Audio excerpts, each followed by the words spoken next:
AP JUDA Andhra Pradesh junior doctors association. ఈ junior doctors association ఆధ్వర్యంలో రాష్ట్ర వ్యాప్తంగా సుమారు ఒక 19 చోట్ల ఏదైతే గవర్నమెంట్ హాస్పిటల్స్ ఉంటాయో అక్కడ స్ట్రైక్ అనేది జరుగుతుంది. ఈ స్ట్రైక్ ఎందుకు జరుగుతుందంటే వాళ్ళు ప్రధానంగా 3 డిమాండ్స్ చేస్తున్నారు.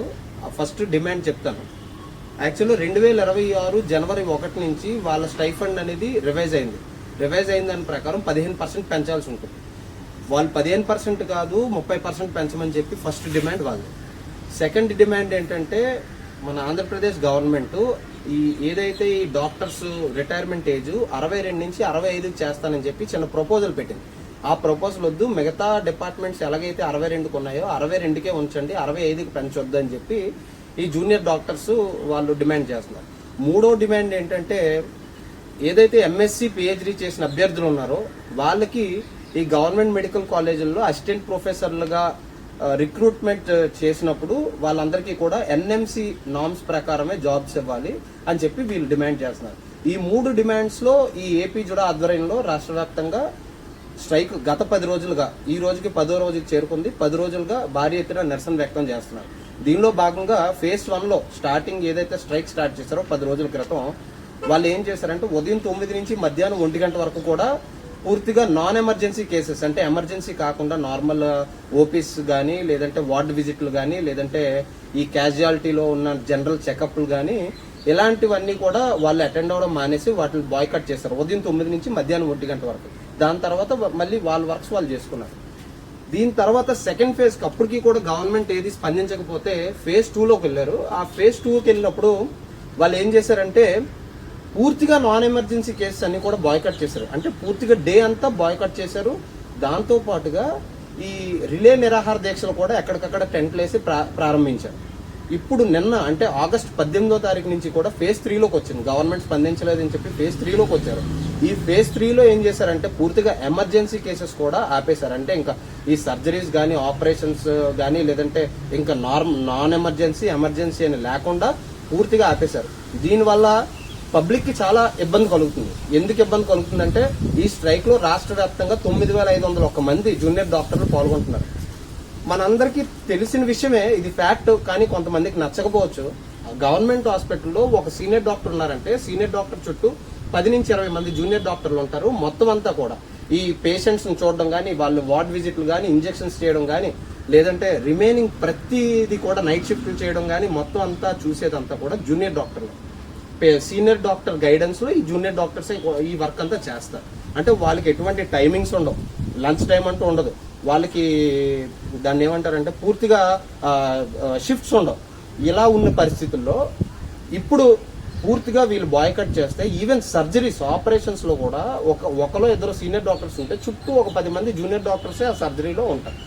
ఇలాంటి టైంలో పూర్తిగా 9,501 మంది జూనియర్ డాక్టర్లు ఆగిపోతే ఈ ఎమర్జెన్సీ కేసెస్ ఏమవ్వాలి, ఈ రిమైనింగ్ బయట నుంచి వచ్చే పేషెంట్స్ పరిస్థితి ఏంటి ఇప్పుడు ఒకసారి ప్రభుత్వం ఆలోచించాలి.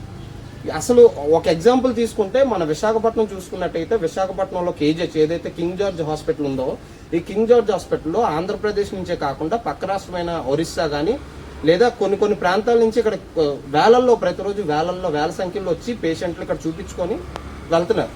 ఇక్కడ అంతా ఇలాంటి టైంలో ఇక్కడ కేజీహెచ్ లో సుమారు 1,200 మంది జూనియర్ డాక్టర్లు ఈ స్ట్రైక్ లో పాల్గొంటే అక్కడ ఎటువంటి ఫెసిలిటీస్ ఉండవు పేషెంట్స్ కి. అంత ఇబ్బందుల్లో ఏ విధంగా గవర్నమెంట్ అనేది ఏ విధంగా పేషెంట్స్ అందరికీ కూడా ఇబ్బంది లేకుండా చూసుకుంటుంది. అలాగే ఇప్పుడు నాన్ ఎమర్జెన్సీ కేసెస్ పక్కన పెడితే కొన్ని ఎమర్జెన్సీ కేసెస్ ఉంటాయి. అవన్నీ కూడా కొంతమంది సీనియర్ డాక్టర్లతో ఎలా ట్రీట్ చేస్తున్నారు ఆ ట్రీట్మెంట్. ఇలాంటి టైంలో గవర్నమెంట్ అసలు బయటికి రాకుండా స్పందించకుండా ఎందుకు ఉంది, దీనికి సమాధానం చెప్పాలి. ఇది పబ్లిక్ హెల్త్ తో కూడుకున్న చాలా ఇంపార్టెంట్ ఇష్యూ. ఇప్పుడు ఫస్ట్ పాయింట్, ఇప్పుడు ఏదైతే ఈ వీళ్ళ జూనియర్ డాక్టర్స్ డిమాండ్ లో భాగంగా ఫస్ట్ డిమాండ్ ఏదైతే వాళ్ళు 30% హైక్ చేయమంటున్నారో, యాజ్ పర్ జీవో ఈ జనవరి 1, 2026కే వీళ్ళకి 15% హైక్ అనేది ఉండాలి స్టైఫండ్ లో. అసలు 15% కాదు కదా, వీళ్ళు 30% అంటున్నారు. 30% లేదు, యాక్చువల్ అవ్వాల్సిన 15% కూడా కాకుండా గవర్నమెంట్ ఏమో 3% ఇస్తా అంటుంది. ఇప్పుడున్న కాస్ట్ ఆఫ్ లివింగ్ కానీ, లేదంటే పెరిగిన ఖర్చుల్లో కానీ ఎన్నట్లో 15% పెరగాల్సిన దాంట్లో 3% పెంచుతాం అన్నది ఎంతవరకు సమంజసం. మనం డాక్టర్స్ వైపు కూడా ఆలోచించాలి. వాళ్ళు కూడా ఫ్యామిలీని వదులుకొని టైమింగ్స్ లేకుండా ఎంత మన కోసం కష్టపడుతున్నప్పుడు గవర్నమెంట్ అది కూడా ఆలోచించాలి. ఈ రెండోది 62 నుంచి 65కి రిటైర్మెంట్ ఏజ్ పెంచడం వల్ల ఇప్పటికిప్పుడే డాక్టర్స్గా వీళ్ళు చదువు కంప్లీట్ చేసుకొని జాబుల కోసం వెతుకుతున్న వాళ్ళకి జాబులు రావడం కష్టం అవుతుంది. ఇవన్నీ కూడా ఈ డిమాండ్స్ అన్ని క్లియర్ చేయండి. ఫస్ట్ అసలు పబ్లిక్ ఎటువంటి ఇష్యూ రాకుండా గవర్నమెంట్ బాధ్యత తీసుకోవాల్సిన అవసరం ఎంతైనా ఉంది కాబట్టి దయచేసి గవర్నమెంట్ ఇప్పటికైనా దిగొచ్చి వాళ్ళతో మాట్లాడి వాళ్ళకి క్లియర్ చేసి వాళ్ళు 30% అంటున్నారు, యాజ్ పర్ నార్మ్స్ 15% ఉంది, 15% అయినా చేయండి. లేదంటే వాళ్ళని రిక్వెస్ట్ చేసి మన దీని తాలూకా పరిస్థితి ఏంటి, ఇప్పుడు మన రాష్ట్రం తాలూకా కెపాసిటీ ఏంటో వాళ్ళకి క్లియర్గా ఎక్స్ప్లెయిన్ చేయండి. ఇంకొకటి, ఇప్పుడు యాజ్ పర్ జీవో 15% ఏదైతే హైక్ అవ్వాలో అది చేయడం వల్ల సంవత్సరానికి గవర్నమెంట్కి సుమారు 86 కోట్లు ఎంతో భారం పడుతుంది అంతే. మనం ఒక విశాఖపట్నంలోనే ఒక రోజు ఇంటర్నేషనల్ యోగా డే చేసి 300-400 కోట్లు ఖర్చు పెట్టవచ్చు.